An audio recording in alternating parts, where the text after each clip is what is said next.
नमस्कार, मैं पंडित ब्रजेश चंद्र पाठक मनोकामना ज्योतिष चैनल पर आज आपके सम्मुख जो आप जानते हैं गोचर में सर्वाधिक महत्व के शनि, राहु, केतु और गुरु, जिसकी कुंडली में ये चारों में से जो भी आपके पॉजिटिव फल दे रहे हैं, सकारात्मक फल देते हैं, शुभ परिणाम देते हैं, उसके लिए क्या क्या होने जा रहा है 2025 में आपके 13 जुलाई से प्रारंभ होकर 28 नवंबर तक शनि महाराज होने जा रहे हैं वक्री।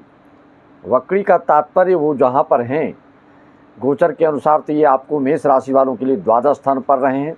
और आप अपनी कुंडली का भी अवलोकन कीजिए, आपकी कुंडली में शनि कहाँ बैठे हैं उस पर भी आपको ध्यान देना होगा, उसके हिसाब से ही फल मिलता है। सिर्फ गोचर के हिसाब से देखेंगे तो आप देखेंगे कि कोई बहुत लाभ प्राप्त कर रहा है मेष राशि का, लेकिन एक ही दूसरा जो मेष राशि का है वह बिल्कुल विपन्न हो रहा है, खिन्न हो रहा है, उसके मन में अवसाद घेर लिया है, वह बिल्कुल हतोत्साहित हो रहा है, उदासीन है। ऐसा क्यों होता है? राशि तो दोनों को एक है। इसको मैं कई बार आपको इस उलझन को, इस धुंधलापन को, इस ब्लगर को, इससे आपको बिल्कुल क्लैरिटी के साथ, स्पष्टता के साथ साफ साफ मैं बताता हूं कि आप सिर्फ राशि मत देखिए। गोचर में सबके लिए द्वादश भाव में मेष राशि के लिए पड़ रहा है, लेकिन अंतर क्यों होता है? सभी राशियों जितने मेष राशि के हैं हजारों करोड़ों, सभी में इसका अलग अलग फल मिलेगा। क्यों? क्योंकि जो नवग्रह बैठे हैं आपके कुंडली में सब अलग अलग ढंग से फल दे रहे हैं। उस हिसाब से ये द्वादश में बैठे हैं, बाकी ग्रह आपके क्या बैठे हैं। सिर्फ शनि के से संबंधित भी रिजल्ट देखना है तो आपको देखना होगा कि आपकी कुंडली में किस स्थिति में है, वक्री हैं कि मार्गी हैं, अंश बल से परिपूर्ण हैं, युवावस्था के हैं कि वृद्धावस्था के हैं, कि मृत्यावस्था के हैं, कि सुप्तावस्था के हैं। कई सारी बातें होते हैं। शुभाशुभ योग के रूप में हैं कि किसी से प्रताड़ित हैं, कि कोई दुष्ट दिशकुंभ योग है, कि गुरु चंडाल दोष बना रहा है, क्या क्या योग है आपके कुंडली में। इसके कारण फलाफल में अधिकता न्यूनता आ जाती है। मित्रों, आगे बढ़ने से पहले गणेश जी की स्तुति आप भी कीजिए। वक्रतुंड महाकाय सूर्यकोटि समप्रभ निर्विघ्नं कुरु मे देव सर्वकार्येषु सर्वदा। मित्रों, आप जैसा कि जानते हैं अभी हजारों लाखों करोड़ों लोग यूट्यूब चला रहे हैं, यूट्यूबर्स बन गए हैं, लेकिन खास करके जिसका जो विभाग है, जो सब्जेक्ट है, उसके अनुसार उस विधि का, उस नियम का पालन करना ही होता है। कई ऐसे कुकुरमुत्ते की तरह आप देखेंगे कि यूट्यूब में जो बना रहे हैं, धर्म का उपदेश कर रहे हैं, लेकिन धर्म का लेश भी उसमें आपको नहीं मिलेगा। जैसे कि पंडितों की खिल्ली उड़ाएंगे, लेकिन पंडित का ही आचरण करके कमाना भी चाहते हैं। या आप कई वीडियो में, यूट्यूब में आप देख रहे हैं, बोलेंगे कि ऐसा करिए, वैसा करिए, ऐसे ये हो जाएगा, और स्वयं देखेंगे आप वो अपने धर्म का पालन ही नहीं कर रहा है। न तो माला पहनता है, न मौली धागा पहनता है, न शिखा रखा है, न चंदन टीका करता है। उपदेश देगा आपको कि धर्म क्रम ऐसा कीजिए तो ऐसा हो जाएगा, ऐसा कीजिए तो ऐसा हो जाएगा। पंडित को पूछने से कोई फ़ायदा नहीं। अब बड़े बड़े जोशियों से पीजिए भाई। पंडित जो कर्मकांडी है वो जहाँ पर उनका काम है वहाँ पर उनसे भी मिलिए। जिसका जो ज्ञाता है उसी के पास उसका समाधान होता है। आज से नहीं, सतयुग से यह होते आ रहा है। यह घोर कलयुग है, इसलिए संकीर्णता के कारण, दुष्टता के कारण, नीचता के कारण, जड़ता के कारण, विमूढ़ता के कारण लोग ईर्ष्यावश एक दूसरे को नीचे दिखाने के लिए, जब संत महात्मा में ही एक दूसरे को तू में करने को उतारू होते हैं, तो हम जैसे, आपके जैसे साधारण लोग में कितनी जलन की भावना होती है उसको प्रकट करने की ज़रूरत नहीं है। हम आगे बढ़ते हैं शनि के बारे में बताने के लिए। मेष राशि वालों के लिए क्या होने जा रहा है 13 जुलाई से 28 नवंबर के बीच आपके साथ 5 बड़े कार्य होने जा रहे हैं। उसकी शर्त, उसका जो नियम आपकी कुंडली में क्या होना चाहिए, आप अपनी कुंडली को देखिए। नहीं समझते हैं तो आप हमसे दिखवा सकते हैं, आपकी जहाँ श्रद्धा बनती है वहाँ से दिखवा सकते हैं। हमारे जितने ऑनलाइन पूजा आदि कराने वाले यजमान देश विदेश भारतवर्ष के हैं, सभी को मेरा नमन वंदन। मैं आगे बढ़ने से पहले मैं यही बार बार आपसे निवेदन करता हूँ कि कुंडली एक ही राशि से कुछ नहीं होता है। गोचर एक ही राशि का सब द्वादश स्थान में है, लेकिन सबको फल अलग अलग मिलेगा। क्यों? दशा, अंतरदशा, नक्षत्र चरण भेद आदि आदि के भेदों से, अंतरों से काफ़ी फलादेश में आकाश पाताल का अंतर आ जाता है। तो मित्रों, करो न किसी से दोस्ती। इस घोर कलयुग में फूंक फूंक कर आपको चलना होता है, चाहे आप हों, चाहे आपके संतान हों, हॉस्टल में रहने वाले आपके विद्यार्थी हों, कोई भी हो, बिल्कुल सचेत, सावधान, अलर्ट होकर चलना पड़ता है। इस घोर कलयुग में देश विदेश से भी क्या षड्यंत्र चल रहा है, कौन किसके ऊपर क्या कर रहा है, उस पर आपको ध्यान देना होगा। करो न किसी से दोस्ती, होगा न किसी से बैर। करोगे ज़्यादा दोस्ती तो करोगे जेल की सैर। ध्यान रखना इस बात को। हर चीज़ लिमिट से करो, हिसाब से करो। मित्रों, या 13 जुलाई से जो बकरी बनने जा रहा है शनि का, नवंबर तक जो 5 महीने तक का योग है, उसके लिए आपको यह भी देखिए आपकी जन्म कुंडली में किस पाया का जन्म है। अगर जन्म कुंडली में दूसरे, 5वें, 9वें में अगर आपके चंद्रमा बैठे हैं, ऐसे जातक जन्म लेते ही घर में तरक्की उन्नति होती है। जीवन भर में भी जब जब गोचर अच्छे आते हैं तो आपकी उन्नति अवश्य रूप से होता है। अगर आपकी कुंडली में तीसरे, 7वें, 10वें में होते हैं तो ऐसा जातक तांबा पाए का जन्म होता है, और इसमें आपको थोड़ा सा संघर्ष के साथ आपको जीवन में तरक्की उन्नति को आप प्राप्त होते हैं। अगर पहले, छठे, 11वें भाव में अगर आपका चंद्र है तो सोने के पाए में माने जाते हैं, या तीसरे स्थान पर हैं, इसमें संघर्ष की अधिकता हो जाती है। अगर आपकी कुंडली में चौथे, 8वें, 12वें चंद्र हैं, यह लोहे के पाया माना जाता है, जिसके कारण आपको बहुत ही संघर्ष करना पड़ता है। यह एक पॉइंट हुआ, और कई सारे पॉइंट हैं, उस पर भी जाएंगे। उससे पहले हम आपको यह बता दें, अगर 13 जुलाई से किसी ने मेष राशि वाले की ढिलाई, तो आपको बिल्कुल संपत्ति से हो सकती है जुदाई। करोगे कर्तव्य निष्ठा का पालन तो इसका फ़ायदा उठाओगे, खाओगे ज़िंदगी भर मलाई। यह शुभ अवसर, यह बकरी इस तरह के 30 साल के बाद होने जा रहे हैं। क्या करना है मित्रों, आपको क्या क्या होना है इस 5 महीने में? 5 बड़े काम और दमदारी के साथ होंगे।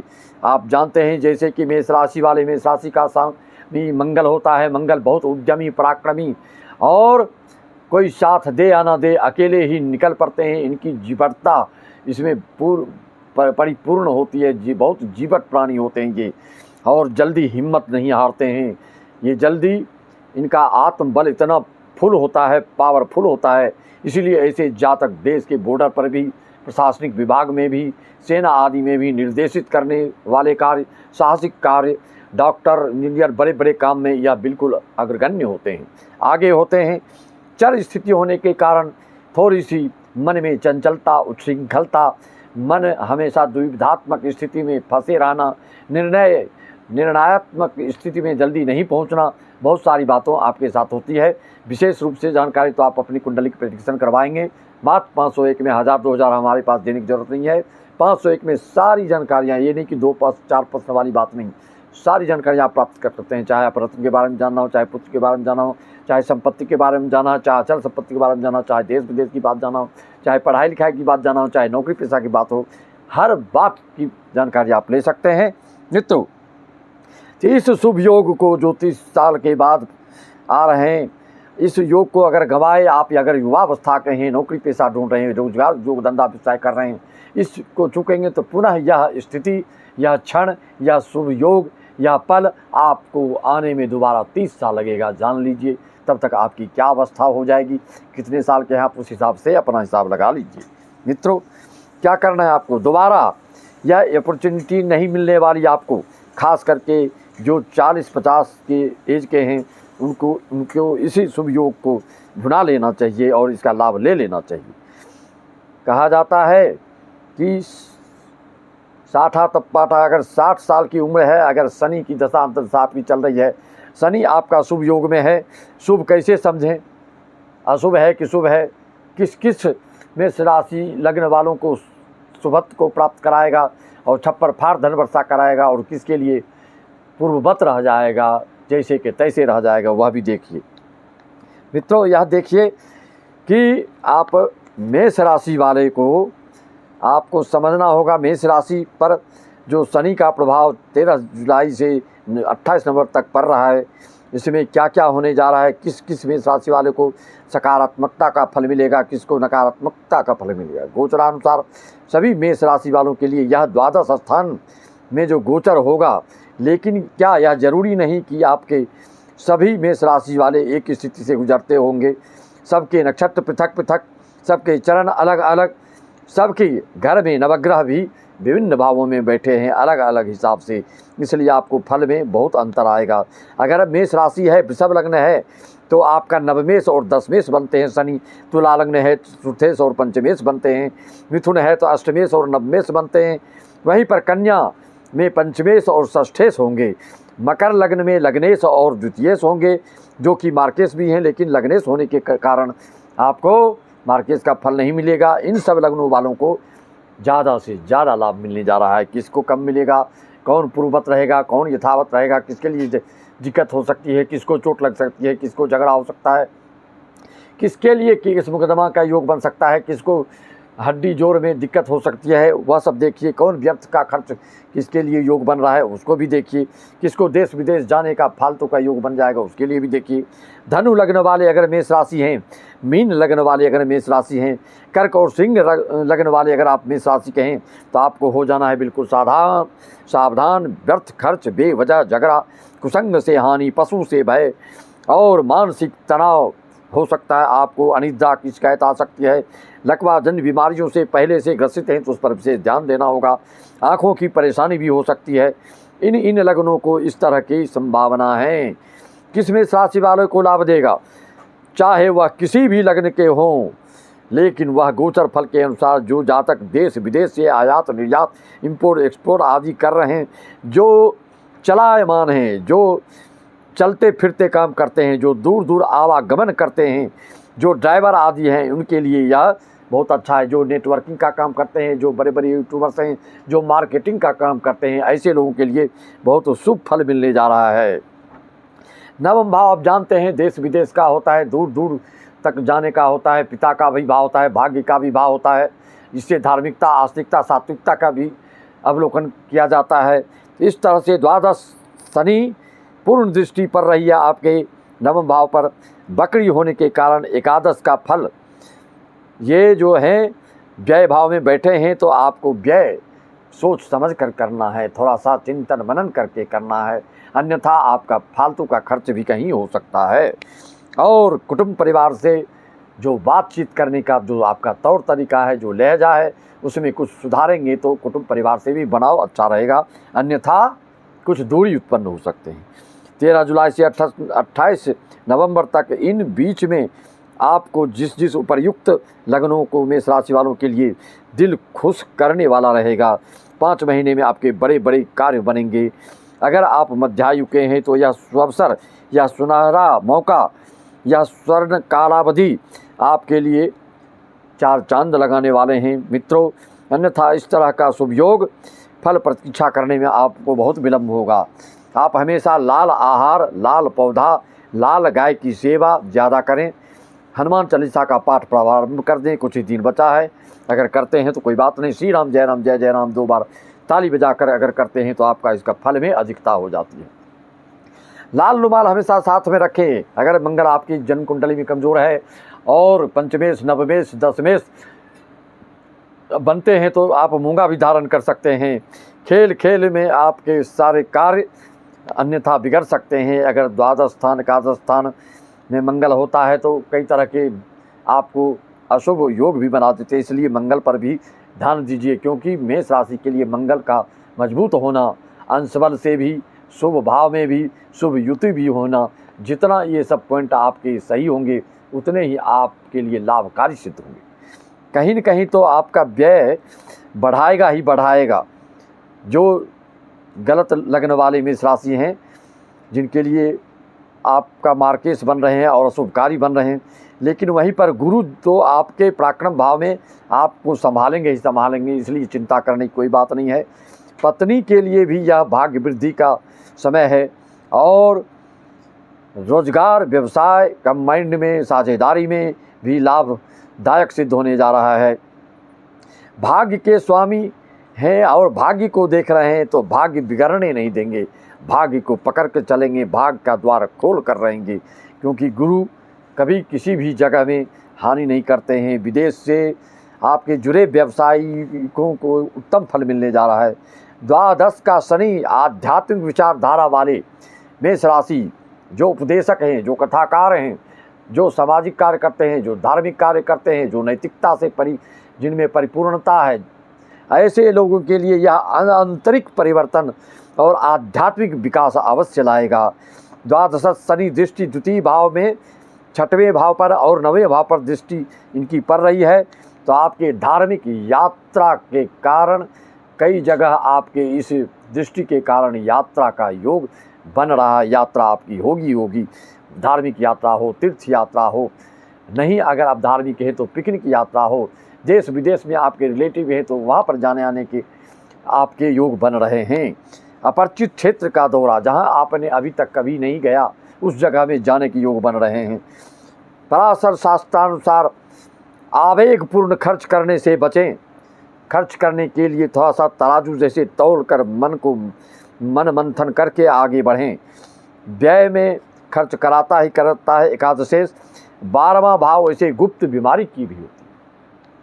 12वां भाव गुप्त बीमारी का भी फल देता है, तो गुप्त बीमारी अगर पहले से कोई है आपको तो सावधानी करें। आँखों में कोई समस्या पहले से है तो अभी समस्या बढ़ सकती है आपकी।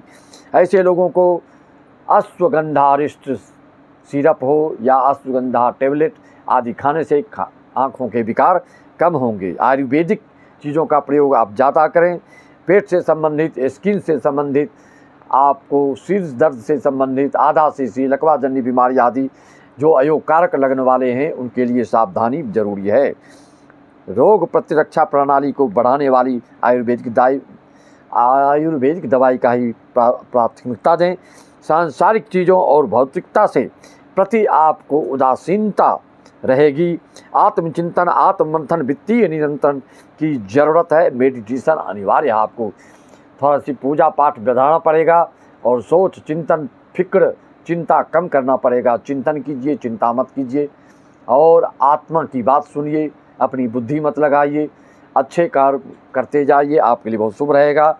भाग्य के दरवाजे खोलने के लिए गुरु आपके भाग्य भाव को देख रहे हैं, तो ओम ग्राम ग्रीम ग्रौम सा गुरुवे नमः का जितना आप जप तप पाठ पुण्य कराएंगे, विष्णु सहस्त्र नाम हो, हनुमान चालीसा का पाठ हो, श्री रामचरितमानस का संगीत में पाठ हो, आदि करने से आपको बहुत ही आपके जो आर्थिक उन्नति हो या शारीरिक स्वास्थ्य की बात हो, चाहे सामाजिक इज्जत शोहरत मान पद प्रतिष्ठा की बात हो, उसमें आपको अच्छा अनुभव होगा, अच्छी अनुभूति होगी, परमानंद की अनुभूति होगी।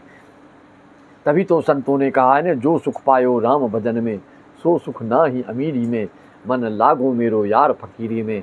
आप अगर सत्संगी हैं, भजनानंदी हैं, कथा प्रवचन में आपको मन लगता है, हमारे एक चैनल का नाम है BC पाठक भागवत कथा। बड़े बड़े आयोजन कथा आदि को आप कराना चाहते हैं, आपके पितृदोष, आपके विषकुंभ दोष, आप में स्त्री ऋण, पैसा लेके कोई ना आया है ना लेके जाता है। धार्मिक जो कर्म करते हैं, जो पुण्य प्रताप करते हैं, वही आपके साथ चलते हैं, मोक्ष को प्राप्त कराते हैं। जो आया है पैसा करता है, अंत में यहीं छोड़ के जाता है। पुण्य का कार्य भी नहीं करता है तो यहाँ भी दुखी रहता है, मरने के पश्चात भी वहाँ भी नरक लोक में जाकर पीड़ित होता है, और ना यहाँ सुख मिलता है ना वहाँ सुख मिलता है। सुख तो वही है जो दिन प्रतिदिन सुख बढ़ते जाए, प्रेम वही है जो दिन प्रतिदिन प्रेम बढ़ते जाए। सबको मेरा नमन वंदन अभिनंदन। सभी देश विदेश भारतवर्ष के यजमानों को मेरा राम राम, जय श्री राम, ओम नमः शिवाय, हरि ओम तत्सत, जय श्री सत्य का जय सच्चिदानंद।